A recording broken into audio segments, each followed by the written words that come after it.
प्रभु राम देव भगवान अल्लाह खुदा ईश आदि नाम एक ही शक्ति के हैं।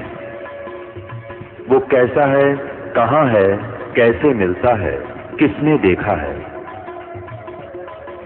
ये प्रश्नवाचक चिन्ह पूर्ण रूप से हटाने के लिए अवश्य सुनिए जगत गुरु तत्वदर्शी संत रामपाल जी महाराज के अमृत वचन, सर्व पवित्र धर्मों के पवित्र शास्त्रों के आधार पर।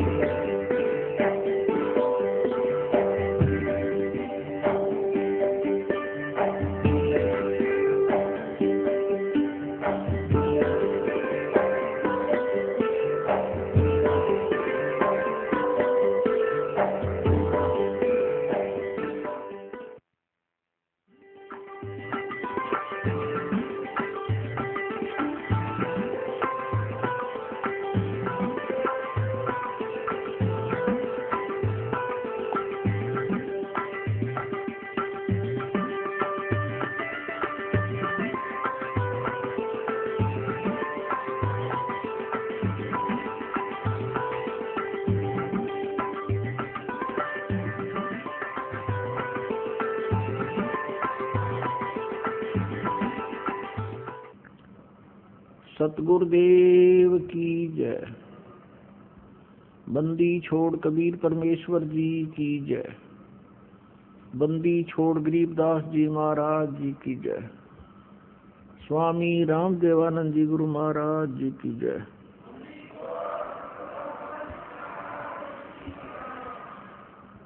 सर्व संतों की जय, सर्व भक्तों की जय, धर्मी पुरुषों की जय। श्री काशी धाम की जय, श्री छुडानी धाम की जय, श्री करौथा धाम की जय, श्री बरवाला धाम की जय। सत साहिब ग्रीब नमो नमो सतपुरुष को नमस्कार गुरु की नहीं। सुर नर मुनि जन साधुआं संतों सर्वसदी नहीं। सतगुरु साहेब संत सब डंडो तुम प्रणाम। आगे पीछे मध्य हुए तिनको जान कुर्बान।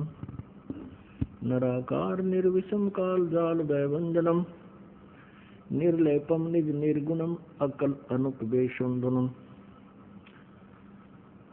सोहम सुरति समाप्तम सकल समाना निर्तलय। उज्ज्वल हीरंबर हरदमम बेपरवा अथा है वार पार नहीं मद्यतम। गरीब जो सुमरे सिद्ध होई गणनायक गलताना। करो अनुग्रह सोई पारस पद परवाना। आदि गणेश मनाऊं गणनायक देवन देवा। चरण कमल लो लाऊं आजंत करूं सेवा। परम शक्ति संगीतम रिधि सिद्धि दाता सोई। अवगत गुण अतीतम सतपुरुष निर्मोही। जगदम्बा जगदीशम मंगल रूप मुरारी। तन मन अर्पों शीशम भक्ति मुक्ति भंडारी। सुर नर मुनि जन ध्यावे ब्रह्मा विष्णु महेशा। शेष सहस मुख गावे पूज्य आदि गणेशा। इंद्र कुबेर सरीखा वरुण धर्म राय धामे। समर्थ जीवन जी का मन इच्छा फल पावे। 33 कोटि अधारा ध्यावे सहस 88। उतरे भव जल पारा कट है यम की फांसी। 33 कोटि अधारा ध्यावे सहस 88। उतरे भव जल पारा कट है यम की फांसी। कर जोरूं विनती करूं धरूं चरण पर शीस। गुरु जी राम देवानंद जी महाराज ने दियो नाम बख्शीश। कोटि कोटि सिजदा करूं कोटि कोटि प्रणाम। चरण कमल में राखियो मैं बंदी जाम गुलाम। कुत्ता हूँ गुरुदेव का रामपाल दास का नाम। गले प्रेम की जेवड़ी, जहाँ खेचो हाँ जाऊं, तो करो तो बावड़ू, दूर दूर करो तो जाऊं, जो राखो तो ही रहूं, जो देव सो खाऊं।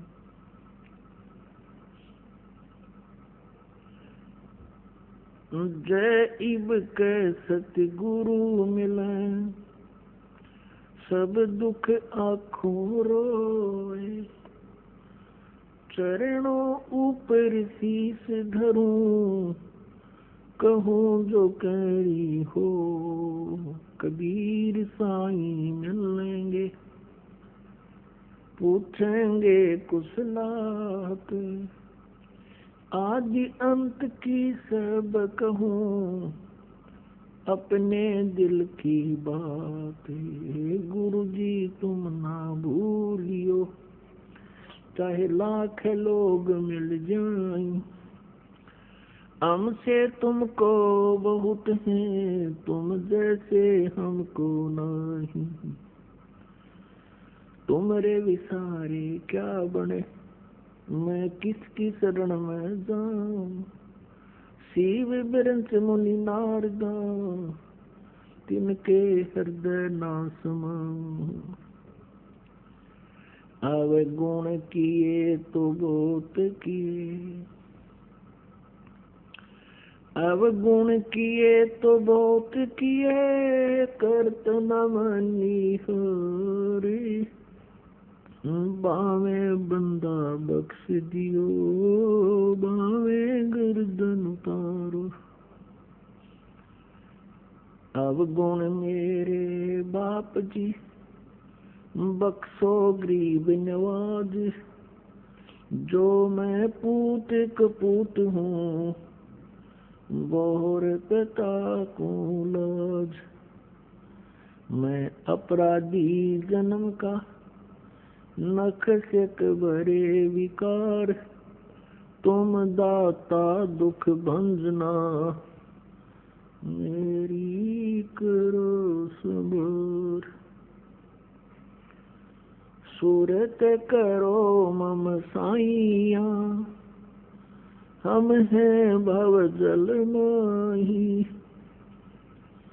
आप ही बैजांग, जो तुम न पकड़ोगे बाँह। हे बंदी छोड़ दयाल जी, तुम तक हमारी दौड़े। जैसे कागज जहाज का, सूझत और न ठोरे।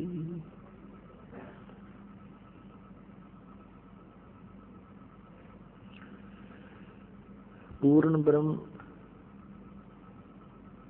परम अक्षर ब्रह्म, सर्वश्रेष्ठी रचनहार कबीर देव जी,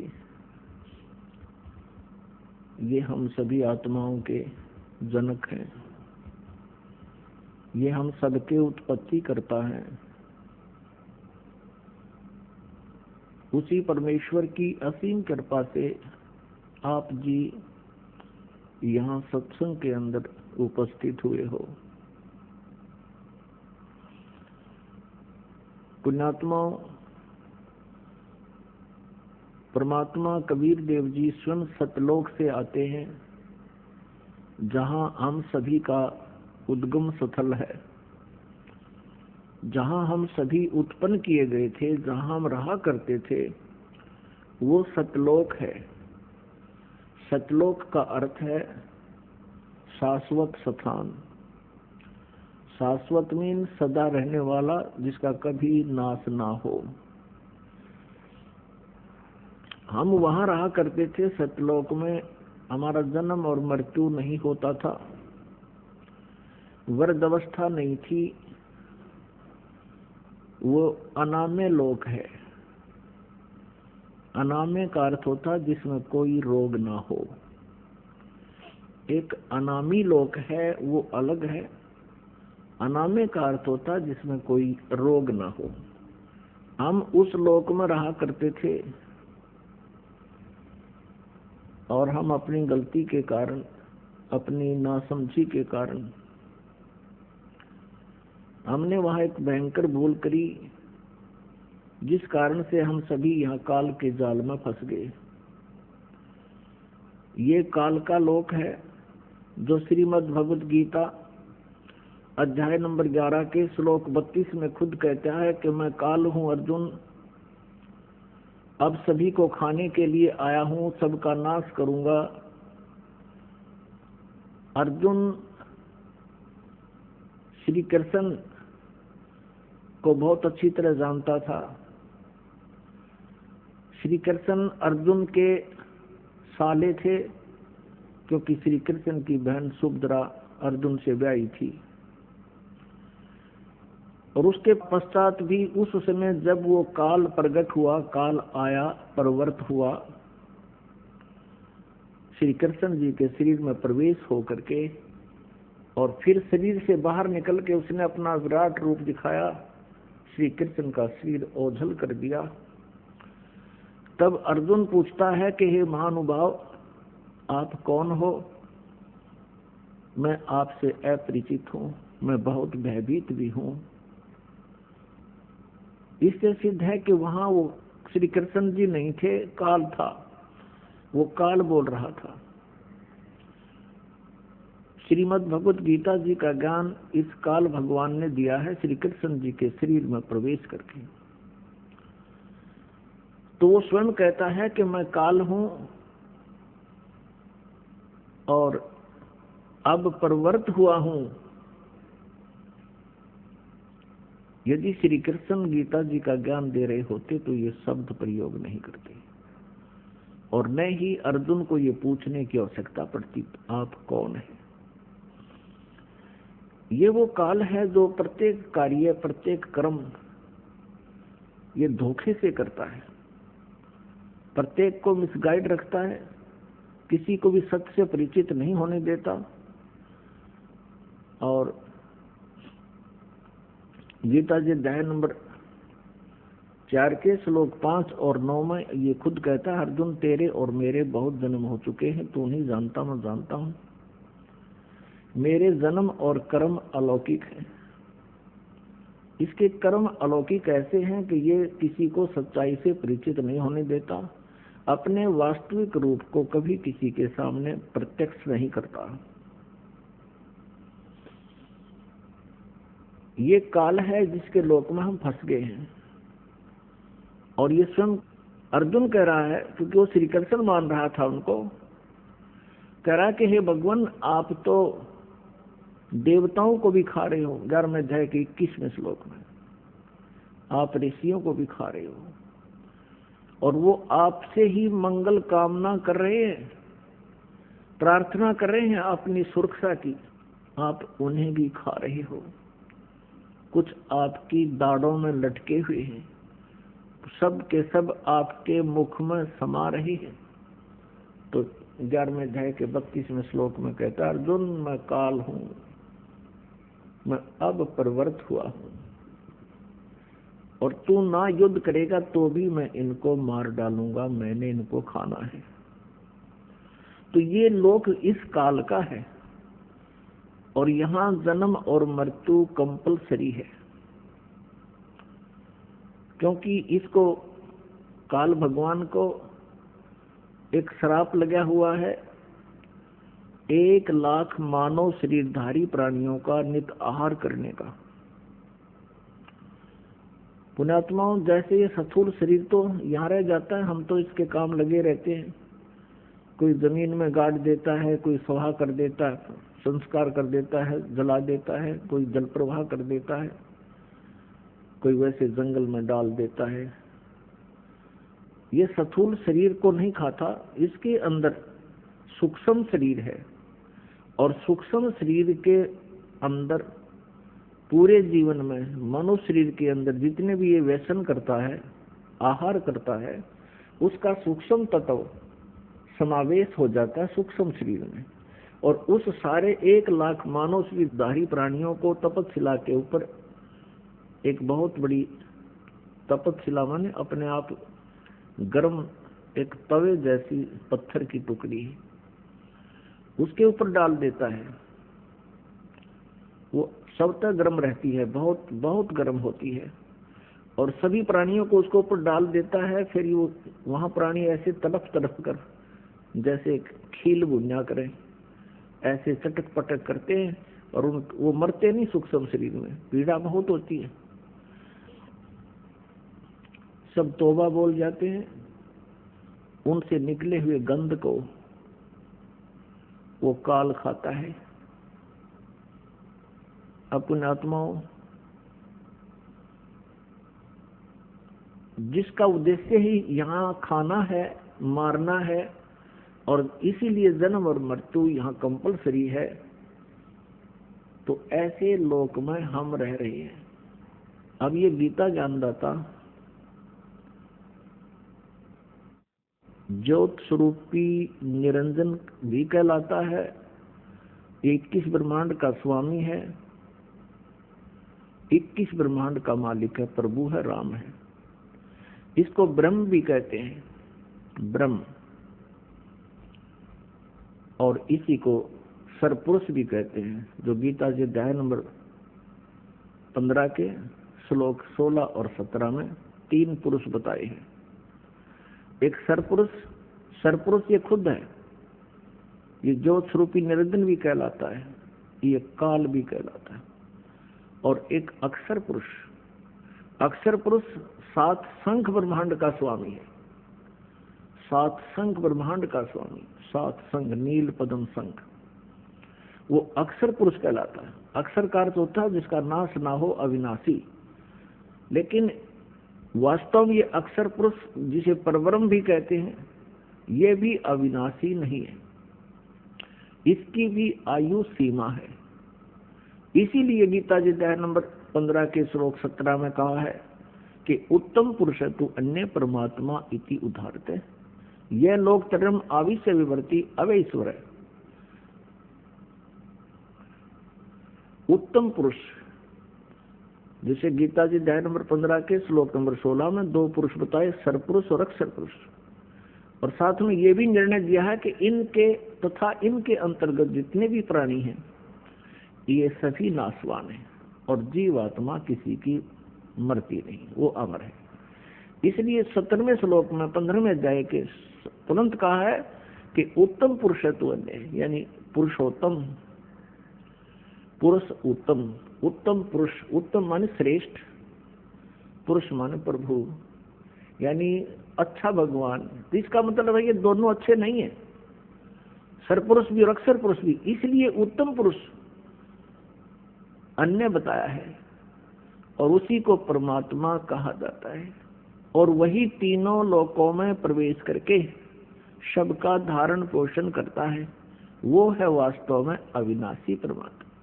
अब यहाँ ये भ्रमित संत, ऋषि, गुरु आपको भ्रमित कर सकते हैं। 15वें अध्याय के 18वें श्लोक में गीता जी में ये सरपुरुष गीता ज्ञानदाता कहता है कि मैं लोक वेद के आधार से पुरुषोत्तम प्रसिद्ध हूँ, क्योंकि मेरे अंतर्गत, मेरे 21 ब्रह्मांड में जितने भी प्राणी मेरे प्राधीन हैं, उनसे मैं उत्तम हूँ, उनसे श्रेष्ठ हूँ, उनसे तगड़ा हूँ।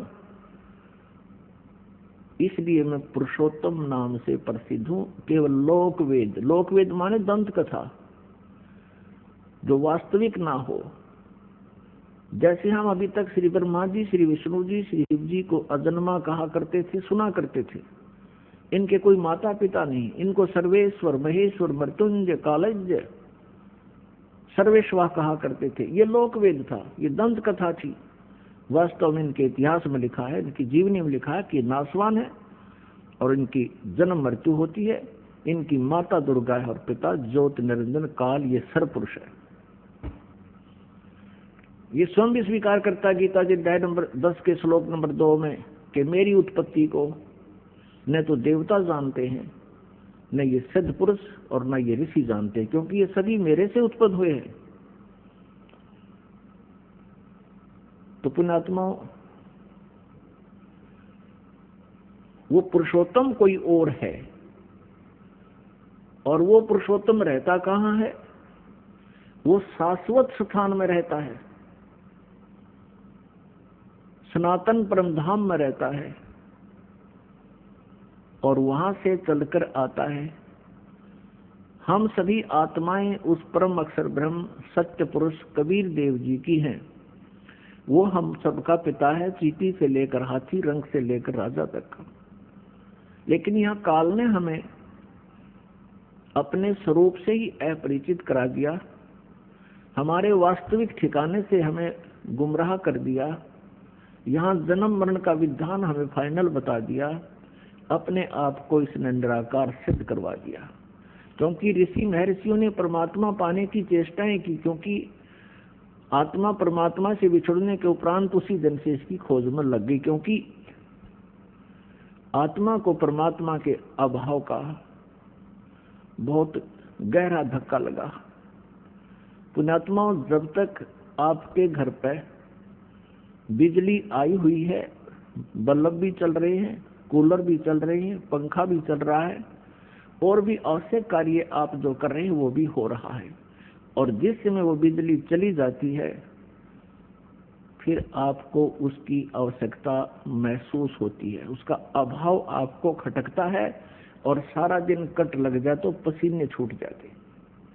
तो ऐसे ही आत्मा को, हम सभी को वहां बहुत सुख था, किसी चीज का कोई अभाव नहीं था। जो ही हम इस काल के साथ यहाँ इसके लोक में आए, हमारा वो लाइट चली गई, परमात्मा से मिलने वाली राहत हमें समाप्त हुई, खत्म हुई। और हमारे जितने इन्वर्टर चार्ज थे, जब तक वो चलते रहे तो हम सोचते रहे मौज हो रही है, और जब हमारे इन्वर्टर की बैटरी डिस्चार्ज हो गई, फिर हम गधे और कुत्ते सुअर बना दिए गए इस काल के द्वारा, काल के लोग।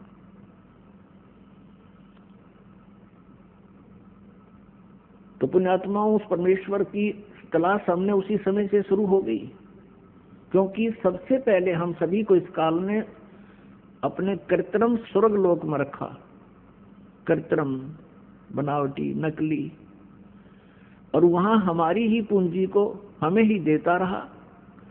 एक रेस्टोरेंट बना लिया इसने। हम जो वहां राम नाम की पूंजी लेकर आए थे, उस रेस्टोरेंट में इसने हमसे छीन ली, और सुविधाएं जो देता था उसके चार्जिंग शुरू कर दिए, उसके चार्ज हमसे लेने शुरू कर दिए। जब हम कंगाल हो गए, पृथ्वी पर पटक दिए, कुत्ते और गधे सुअर बना दिए, और मनुष्य जीवन, एक मानव जीवन इसमें हमें देना पड़ रहा है, क्योंकि इसको परमात्मा ने एक श्राप लगा दिया। यदि पुण्यात्माओं इसको परमात्मा श्राप नहीं देते, परमेश्वर कबीर जी, तो ये हमें मनुष्य जीवन कभी नहीं देता, इस पृथ्वी पर पटक देता सजाएं भोगने के लिए, और ऊपर हमें कभी भी अपने मूल ठिकाने का पता नहीं लगता। ये रहम किया भगवान ने। तो वो परमात्मा, ऋषि महर्षियों ने परमात्मा के पाने का प्रयत्न किया। वेद परमेश्वर कबीर जी द्वारा दिए गए थे, 5 वेद। इस काल भगवान ने उनमें से 4 रख लिए, एक नष्ट कर दिया, 5वां वेद सूक्ष्म वेद। उस सूक्ष्म वेद के अंदर सभी जानकारी थी, हम कौन हैं, कहाँ से आए हैं, हम यहाँ कैसे फंसे हैं, और वापस सवलोक जाने का, अपने सतलोक जाने का कौन सा मार्ग है, कौन सी विधि है, कौन सी वे ऑफ वर्शिप है, पूजा की विधि है, उसमें पूरी डिटेल से लिखा हुआ है। जैसे गीता जी अध्याय नंबर 4 के श्लोक नंबर 32 में गीता ज्ञानदाता कहता है कि जो आपने ज्ञान सुना है अध्याय नंबर 4 के 25 से लेकर 31 तक, कोई कैसी साधना करता है, कोई देवताओं को पूजता है, कोई केवल योग अभ्यास ही करता है, कोई स्वाध्याय करता है, कोई अहिंसा के कठिन व्रत रखता है, मुंह पर पट्टी बांध ली, नंगे पैरों घूमना, ये सब साधनाएं कर रहे हैं, लेकिन अपनी अपनी साधना को ये पापनाशक ही जानते हैं। लेकिन चौथे अध्याय के 32वें श्लोक में कहा है कि वो वास्तविक इन यज्ञों की जानकारी, यज्ञ माने धार्मिक अनुष्ठानों की जानकारी, सच्चिदानंद घन ब्रह्म की वाणी में, ब्रह्मणे मुखे, ब्रह्मणे मुखे माने सच्चिदानंद घन ब्रह्म यानी परम अक्षर ब्रह्म की वाणी में विस्तार से कहा गया है। उनके जानने से तू सर्वथा कर्म बंधन से मुक्त हो जाएगा। तो वो ज्ञान इस काल ने छुपा दिया और मूर्ख बनाने के लिए कह दिया कि तू किसी संतों से पूछ ले, मैं नहीं जानता। और जब परमात्मा आते हैं संत रूप में, वो मिसगाइड करता है सबको कि ये झूठा है, कपटी है, ये वेदों को नहीं जानता है, तो हम परमात्मा को पहचान नहीं पाते हैं, जिस कारण से हम काल के जाल में फंसे रहे। तो यहाँ उन ऋषि महर्षियों ने इस काल के द्वारा भ्रमित किए हुए ज्ञान के आधार से, लोक वेद से और तथा इन चारों वेदों के आधार से, जिसमें इनकम्प्लीट स्पिरिचुअल नॉलेज है, जिनके अंदर अधूरा आध्यात्मिक ज्ञान है, उस ज्ञान को ही हम संपूर्ण मानकर उसी के आधार से हम साधनाएं करते रहे। ऋषियों ने ओम नाम को सुप्रीम नाम मान लिया, मंत्र अंतिम, और ब्रह्म का जाप बताते रहे। और ओम नाम की साधना से क्या होता है? ब्रह्मलोक प्राप्ति होती है। गीता जी अध्याय नंबर 8 के श्लोक नंबर 16 में कहा कि ब्रह्मलोक पर्यंत भी सभी लोग पुनरावर्ती में है। पुनरावर्ती का अर्थ है वहां गए हुए प्राणी भी पुनर्जन्म मृत्यु में आते हैं। वो शाश्वत स्थान नहीं है, वो सनातन परम धाम नहीं है, वो भी विनाश में आता है। ऋषि महर्षियों ने ओम नाम का जाप जपना शुरू किया, क्योंकि यजुर्वेद अध्याय नंबर 40 के मंत्र नंबर 15 में स्पष्ट किया है कि वायु अनिलम अमृतम अथिदम बसवांतम शरीरम ओम कर्तु समर किलवे समर कर्तुम समर। अब इन ऋषि महर्षियों ने यहाँ से ओम नाम तो सिलेक्ट कर लिया कि परमात्मा का केवल एक ओम मंत्र है। उसका काम करते करते विशेष कसक के साथ मनुष्य जीवन का प्रथम कर्तव्य जान कर ओम नाम का जाप कीजिए और अपना मूल कर्तव्य जानकर कीजिए, कसक के साथ कीजिए। जिससे क्या होगा कि जब शरीर छूट कर जाएगा, जब तेरा अंत होगा, भस्मांतम शरीरम, शरीर भस्म होगा, तेरे शरीर का अंत होगा, देहांत होगा, उस समय तू उससे उस अमरत्व को प्राप्त करेगा जो ओम नाम के जाप से तुझे प्राप्त हो सकता है। वो कितना हो सकता है उसकी भक्ति और साधना पर डिपेंड करता है। तो उसके आधार से वो हो सकता है एक कल्प युग तक भी रह सकता है, हो सकता है एक महाकल्प तक भी रह सकता है। महाकल्प होता है ब्रह्मा जी की एक आयु। ब्रह्मा जी की मृत्यु को महाकल्प कहते हैं। और 1000 जो उसका दिन है, 1000 की रात्रि, इसको कल्प बोलते हैं। 1000 चतुर्युग की जो, और इतने ही का दिन, इतनी ही रात्रि, तो इसको एक कल्प बोलते हैं।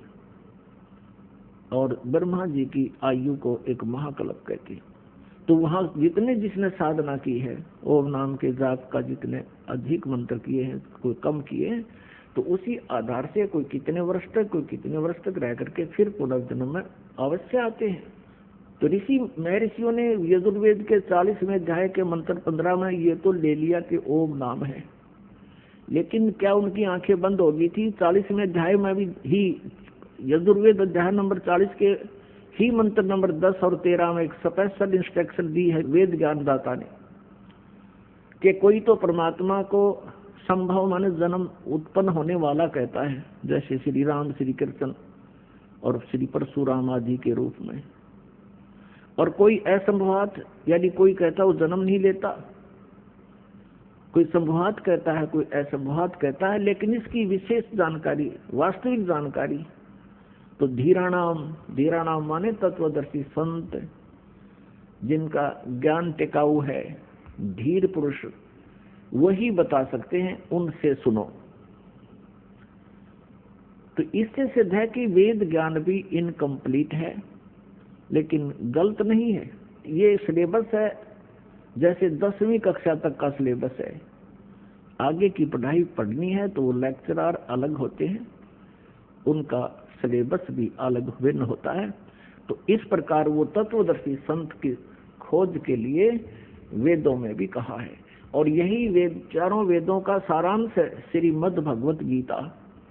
अध्याय नंबर 4 के श्लोक नंबर 34 में कहा है कि जिस तत्व ज्ञान के विषय में मैं अपरिचित हूँ, गीता ज्ञानदाता कहते हैं, जिसके विषय में चौथे अध्याय के 32वें श्लोक में बताया है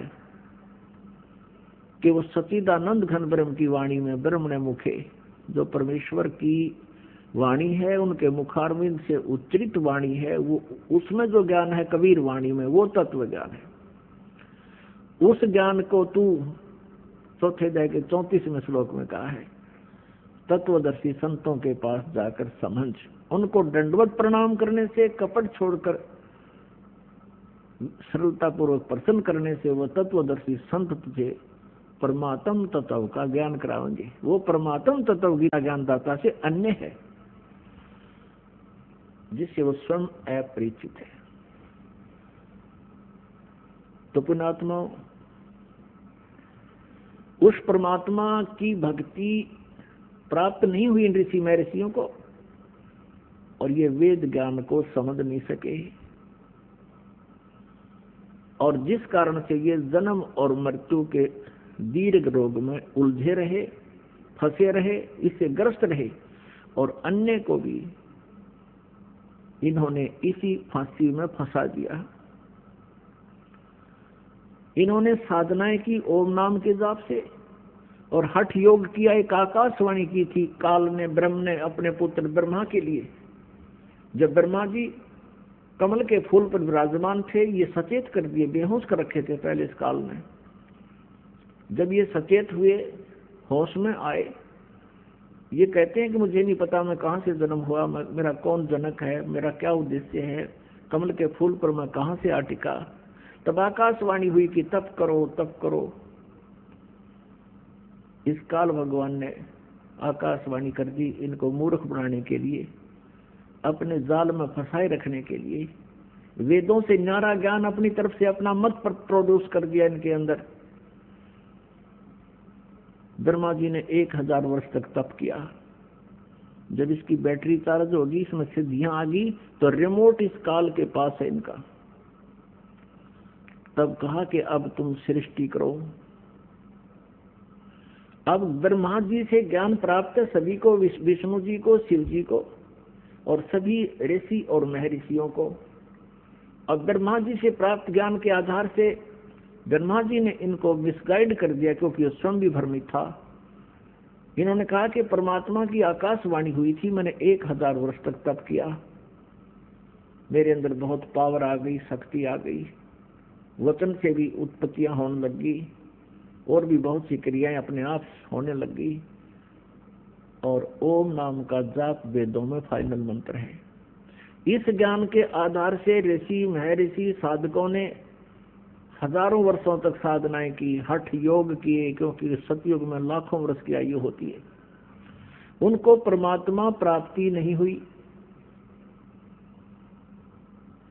अन्य सिद्धियां आ गई, उन सिद्धियों को प्राप्त करके ये स्वयं ही प्रभु पा गए। जैसे दुर्वासा जी के पास सिद्धि थी, उसके वचन में इतनी शक्ति होगी, किसी का ये कह दे तेरा विनाश होगा, उसका विनाश हो जाता। अब जैसे अगस्त ऋषि को उपलब्धि होगी, उसने 7 सागरों को एक ही घूंट में, समुद्रों को पी लिया। आकाश में उड़ जाने की सिद्धियां होगी, एकदम अंतर्ध्यान हो जाने की सिद्धियां होगी। इस प्रकार से ये अन्य व्यक्तियों से कुछ अटपटे से हो गए, जिस कारण से इनको हमने मैं ऋषि मान लिया। लेकिन ये काल के द्वारा भ्रमित और अपना जीवन नष्ट करते रहे। अब गीता के अध्याय नंबर 11 के श्लोक नंबर 47 और 48 में गीता ज्ञानदाता कहता है, अर्जुन ये मेरा वास्तविक रूप है, मैं काल हूँ। 11वें अध्याय के 32वें श्लोक में स्पष्ट किया है। और मेरी प्राप्ति, मेरे इस स्वरूप के दर्शन ना तो पहले कोई कर सका तेरे अतिरिक्त, और ना आगे कोई कर सकता। अब मैंने अपनी कृपा से तुझे ये सब कुछ अपना शरीर, अपना रूप दिखाया है। और मेरी प्राप्ति यानी मेरे इस रूप के दर्शन, ब्रह्म की प्राप्ति ना वेदों में वर्णित विधि से, ना किसी जप से, ना तप से, ना किसी क्रियाओं से कभी नहीं हो सकती। तो इसने तो किल्ली काट दी, स्पष्ट कर दिया कि मेरी प्राप्ति यानी ब्रह्म प्राप्ति नहीं है। अब ऋषि महर्षियों ने वही जाप किए जो काल ने इनको दे रखे थे, उससे इन ब्रह्म प्राप्ति हुई नहीं। इन्होंने अपने अनुभव की पुस्तकें उपनिषद बना डाले, परमात्मा निराकार है। और किसी ने परमात्मा को साकार भी बताने की चेष्टा की तो क्या बताया कि जो भी आपको दृष्टि गोचर है, ये पृथ्वी, पहाड़, सूर्य, चांद, सितारे, ग्रह, ये परमात्मा का साकार रूप बता दिया। और आज तक यही अज्ञान आधार सबके अंदर भरा पड़ा था। अब पुण्यात्माओं, गीता ज्ञान दाता और वेद ज्ञान दाता ये ब्रह्म है। ये स्वयं कहता है कि उस परमात्म तत्व की जानकारी तो तत्वदर्शी संत बताएंगे, वो इन्हें मिला नहीं, वो इनको मिले नहीं, और मिले तो इन्होंने माना नहीं। क्योंकि परमेश्वर कबीर देव जी ये हमारे सबके मालिक हैं, और यही यहाँ हमें इस यथार्थ ज्ञान को, सूक्ष्म वेद को जो काल ने नष्ट कर दिया, समाप्त कर दिया, उसको पुनः देने के लिए, बताने के लिए आते हैं। तुम कौन हो, कहाँ से आए हो, तुम यहाँ किस लिए जीवित हो, एक पल में ना जाने किसकी मृत्यु हो जावे और तुम्हें मूर्ख बना रखा है। ये तुम्हारी कार है, ये तुम्हारी कोठी है, ये तुम्हारी संपत्ति है, और ऐसा नहीं करोगे तो डरा के रखता है ये मन सबको, इस आत्मा को भयभीत रखता है, तेरा विनाश हो जाएगा, तू ऐसा नहीं करेगा तो ऐसा हो जाएगा, सत्संग में जाएगा तो पीछे से हानि हो जाएगी। और वो हानि तो एक दिन होनी है, जब भगवान से दूर रहे तो मृत्यु हो जाएगी। फिर वो जिस लाभ के लिए सारा जीवन खो दिया वो परमानेंट खत्म हुआ। तो इन बातों को हमने गहराई से सोचना पड़ेगा। सत्संग में आने से आपको ज्ञान होता है, सत्संग में आने से आपको ज्ञान होता है, और वो परमात्मा द्वारा दिया हुआ, परमेश्वर द्वारा दिया हुआ ज्ञान उन्हीं की अमृतवाणी में आपको सुनाया जाता है, जो सच्चिदानंद घन ब्रह्म की वाणी है, जो पांचवा वेद है। उसके आधार से परमात्मा हमें बताते हैं कि तुम जो साधनाएं करते हो, जिस लोक में रह रहे हो, ये काल का लोक है, और यहाँ कोई भी प्राणी सुखी नहीं है।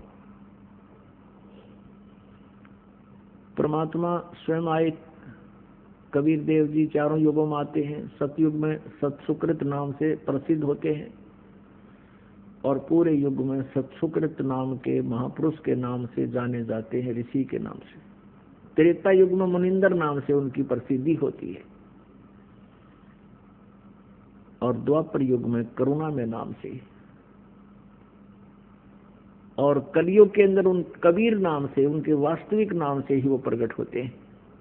यही नाम रखवाते हैं जो उनका वास्तविक नाम है, कबीर देव, कबीर साहब। अपनात्मा परमात्मा वैसे भी अन्य कई रूपों में प्रकट होते रहते हैं, लेकिन कबीर देव जो उनका नाम है, ये इस युग में प्रसिद्ध रहेगा। इसके इक्विवेलेंट और कोई प्रसिद्धि परमात्मा की नहीं होगी।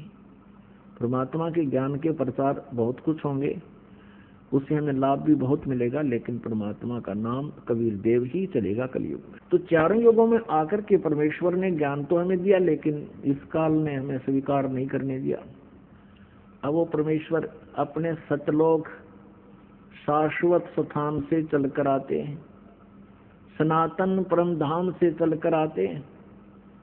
उस सनातन परम धाम में, सतलोक में कोई कष्ट प्राणी को नहीं होता। वहाँ जरा और मरण नहीं है। जरा मीन बुढ़ापा, मरण मीन मृत्यु। वहाँ जरा मरण नहीं है, वहाँ कष्ट कोई नहीं किसी के शरीर में, किसी प्रकार की कोई टेंशन नहीं है। उस लोक में हमें जाने से लाभ होगा, सर्व सुख होंगे, उसका भेद काल ने छुपा दिया और ऑप्शन छोड़ दिया कि उसको तो तत्वदर्शी संत बता सकते हैं, उनसे पूछ लो, मुझे नहीं मालूम। अब परमात्मा सतलोक से चलकर गति करके आते हैं और अपनी प्यारी आत्माओं को अपने विषय में पुनः जानकारी देते हैं। हमने प्रभु की परिभाषा पढ़ रखी है कि वो निराकार है। परमात्मा आते थे, स्वयं कहते थे मैं परमेश्वर हूँ, सारी सृष्टि का रचनहार हूँ, मेरा नाम कबीर है। कबीर देव जो वेदों में तुम कबीर देव पढ़ते हो वो मैं ही हूँ, और कुरान शरीफ में जो तुम अल्लाहु अकबर कबीरा कबीरा पढ़ते हो वो भी मैं ही हूँ, मेरी ही महिमा का गुणगान है। लेकिन सभी धर्मों के धार्मिक व्यक्ति भ्रमित हैं, सभी परमात्मा को निराकार मान रहे हैं और प्रत्येक ने शास्त्र विरुद्ध साधना करके कंप्लीट साधना ना मिलने से, पूर्ण साधना ना मिलने से, भक्ति ना मिलने से बहुत कुछ ट्राई की, प्रयत्न किए, परमात्मा ना मिलने से ये बात अपना अनुभव पूरे समाज में प्रोड्यूस कर दिया, पूरे समाज में भर दिया कि परमात्मा निराकार है। तो परमेश्वर सतलोक से चलकर आते हैं, सनातन परमधाम से चलकर आते हैं, जहाँ जाने के बाद प्राणी को फिर कष्ट नहीं होता। इसी का समर्थन गीता ज्ञानदाता 18वें अध्याय के 62वें श्लोक में कहता, अर्जुन तो सर्वभाव से उस परमेश्वर की शरण में जा, उसकी कृपा से तू परम शांति को और सनातन परम धाम को प्राप्त होगा। परम शांति को और सनातन परम धाम को प्राप्त होगा। अपने विषय में कहता है अर्जुन 7वें अध्याय के 5 और 7 में, 7वें अध्याय के गीता जी के 7वें अध्याय के 5 और 7 श्लोक में अपने विषय में कहता है अर्जुन मेरी भक्ति कर तो मुझे ही प्राप्त होगा, लेकिन युद्ध तो करना ही पड़ेगा। युद्ध भी कर, मेरा स्मरण भी कर। गीता जी अध्याय नंबर 8 के श्लोक नंबर 1 में अर्जुन ने पूछा कि हे भगवान, आपने गीता अध्याय नंबर 7 के श्लोक 29 में कहा है कि उस तत्परम से परिचित और पूरे अध्यात्म ज्ञान से परिचित, सभी कर्मों से परिचित प्राणी केवल जरा और मरण से छूटने का ही प्रयत्न करता है, इस संसार की किसी भी वस्तु की इच्छा नहीं रखता। अब अर्जुन पूछता है 8वें अध्याय के प्रथम श्लोक में, किम तत्ब्रह्म, वो तत्ब्रह्म क्या है। 8वें अध्याय के 3रे श्लोक में गीता ज्ञानदाता कहता है वो परम अक्षर ब्रह्म है। गीता के अध्याय नंबर 15 के श्लोक नंबर 1 से 4 और 16-17 में ये बहुत विस्तार से जानकारी दी गई है। तत्वदर्शी संत की पहचान भी बताई गई है कि उल्टे लटके हुए संसार रूपी वृक्ष के सभी विभाग जो बता देगा। जैसे अक्षर पुरुष एक पेड़ है, निरंजन वा की डार, निरंजन कहते हैं सर्व पुरुष को। दूसरे शब्दों में हम कहें कि अक्षर पुरुष एक पेड़ है, सरपुरुष वा की डार और तीनों देवा शाखा हैं ये पात रूप संसार।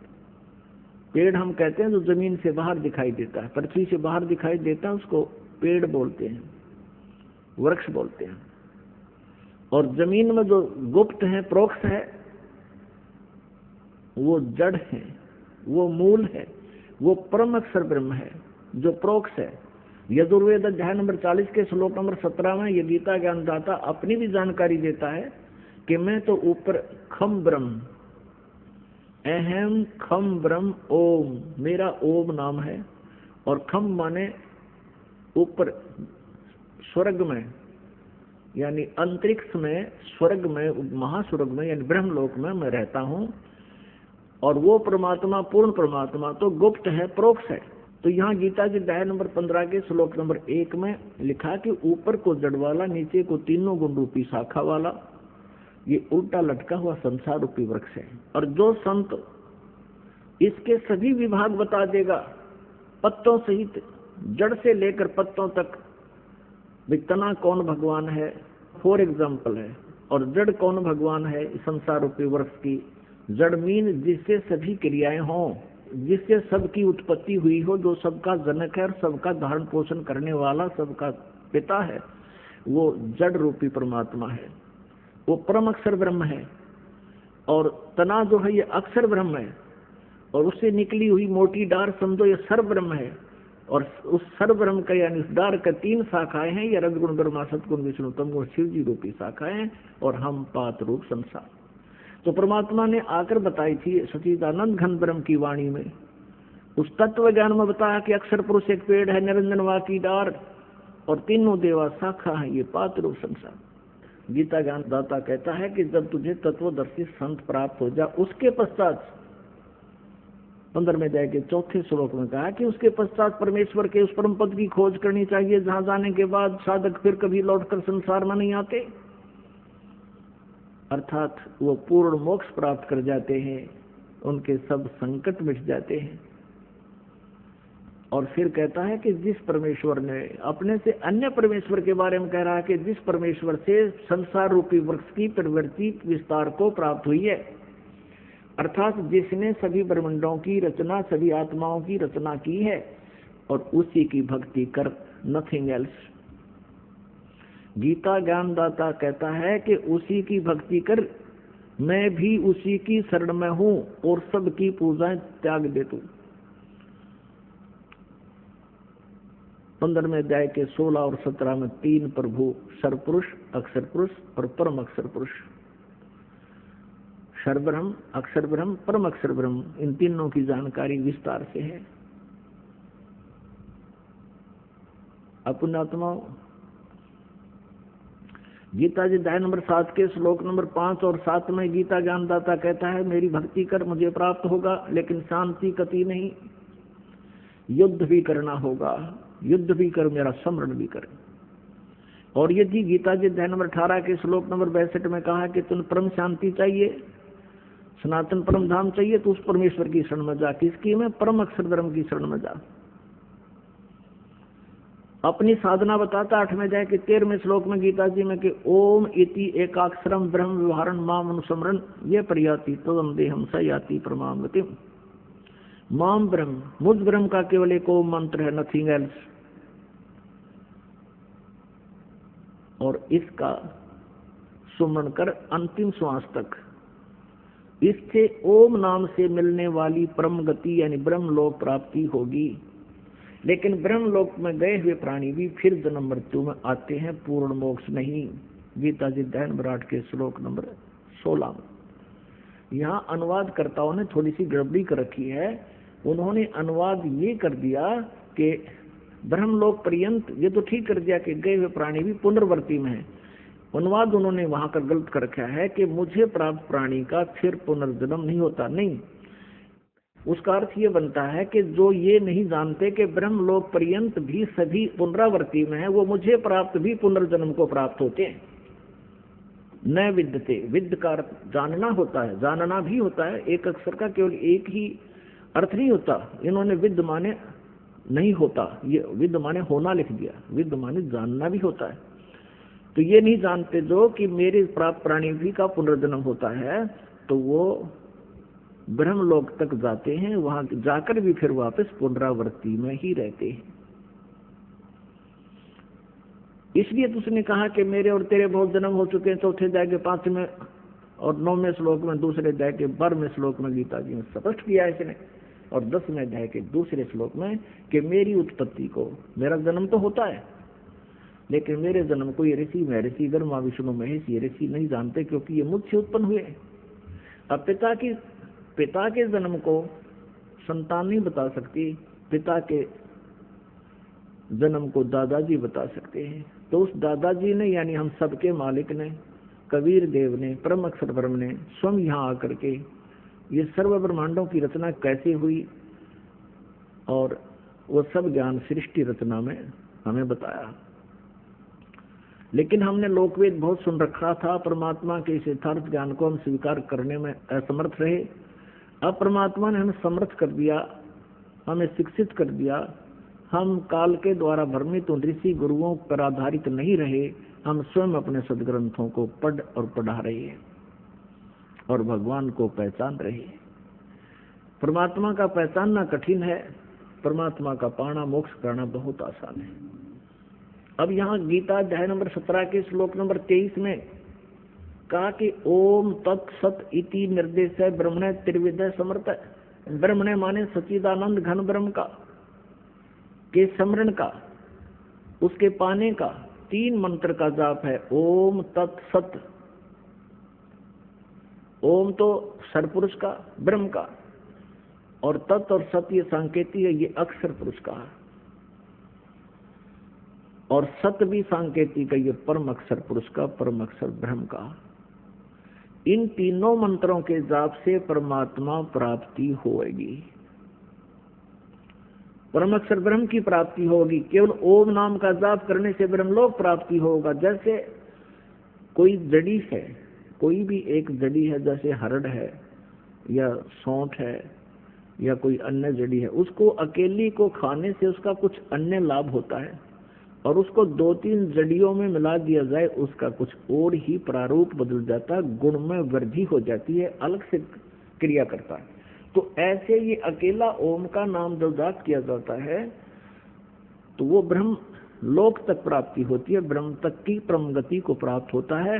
और जिसको गीता जी अध्याय नंबर 7 के श्लोक नंबर 18 में गीता ज्ञानदाता कहता है कि ये ऋषि जन, ऋषि महर्षि जो ज्ञानी आत्मा है वो हैं तो उदार, जो चौथे नंबर के हैं, एक आरत, एक अर्थार्थी, तीसरा जिज्ञासु और चौथा ज्ञानी।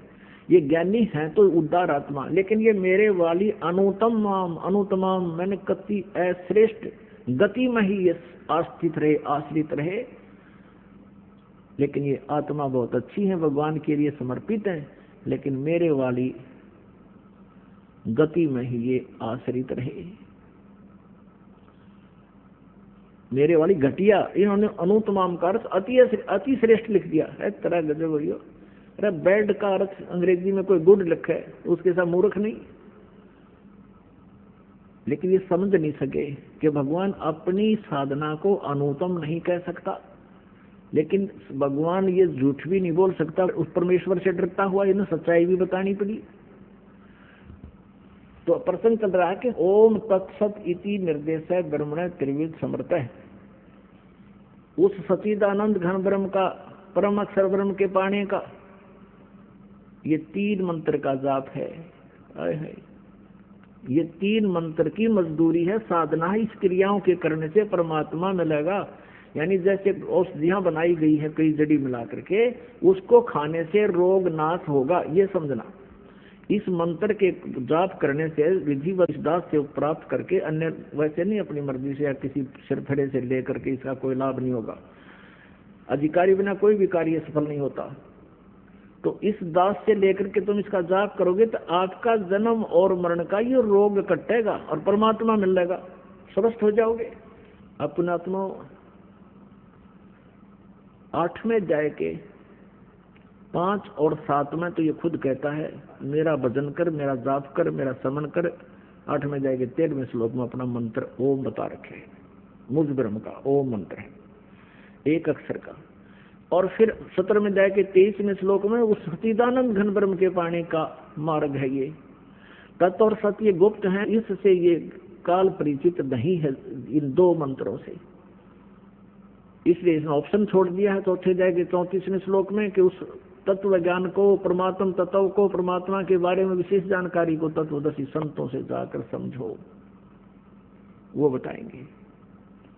तो ये कोड वर्ड है, ये दास बता सकता है। इस पृथ्वी पर किसी के पास ये मंत्र नहीं है, और किसी सिरफिरे ने इस दास से प्राप्त करके और फिर वो कहीं बता भी देता है तो उससे कोई लाभ नहीं होगा, उसका भी नाम नष्ट हो जाता है, क्योंकि ये आध्यात्मिक मार्ग है। और काल ये चाहता है कि कोई 1-2 ऐसा सिरफिरा तैयार कर दूं जो औरों का विनाश कर दे, लेकिन अब आप समझदार हो, शिक्षित हो, अब इस भूल को नहीं करना। अनधिकारी से ये प्राप्त करके मंत्र अपना जीवन नष्ट ना करना। अब यहाँ क्या बताया है कि उस परम अक्षर ब्रह्म के पाने का ये 3 मंत्र का जाप है। 8वें अध्याय के 8, 9, 10 श्लोक में गीता ज्ञानदाता कहता है, जिस परम अक्षर ब्रह्म के बारे में 8वें अध्याय के 3रे श्लोक में कहा है, यदि उसकी साधना करनी है, उसकी साधना करने वाला उसी को प्राप्त होता है। 8वें अध्याय के 5 और 7 में कहता है, मेरी साधना करेगा तो मुझे प्राप्त होगा, तुझे शांति कति नहीं, युद्ध करना होगा, युद्ध भी कर। 18वें अध्याय के 62वें श्लोक में कहा कि तूने परम शांति चाहिए तो उस परमेश्वर की शरण में जा, उसकी ही कृपा से तू सनातन परम धाम को प्राप्त होगा, परम शांति को प्राप्त होगा। और 8वें अध्याय के 8, 9, 10 में यही प्रमाण कर रहा है कि उसकी भक्ति करने वाला अंत समय तक, यानी साधना एक जैसी ही है। कोई यूं सोचा कि अभी मैं समाधिस्थ हो जाऊं, परमात्मा के ऊपर देखकर वापस आ जाऊं, तो उससे वापस देख भी आए और वापस भी आएंगे। साधना पूरी ना हुई तो फिर अड़े धक्के खाओगे। अब बच्चा स्टूडेंट पढ़ रहा है, विद्यार्थी पढ़ रहा है विद्यालय में, और वो ये पूछता है कि मैं आईएएस कर रहा हूँ, आईएएस करके क्या लगूंगा, डिप्टी कमिश्नर लगूंगा, एक बार देख कर आता हूँ कैसा होता है, डिप्टी कमिश्नर कैसा ऑफिस होता है। वहां देख भी आया और वापस आ गया, पढ़ाई छोड़ दी, फिर बन गया डीसी, उड़े धक्के फिर खाओगा। तो ये अंतिम सांस तक साधना करते रहना होगा, अपने यहाँ से सफल होकर जाना है, तब वहां मिलेगी ये पोस्ट आपको, अमर पद। कहाँ? सतलोक में, सचखंड में। अब क्या बताते हैं, उस परमेश्वर की साधना ना करके आप अन्य साधनाएं करते हो, भक्ति करते हो, उनसे तुम्हें लाभ नहीं होता।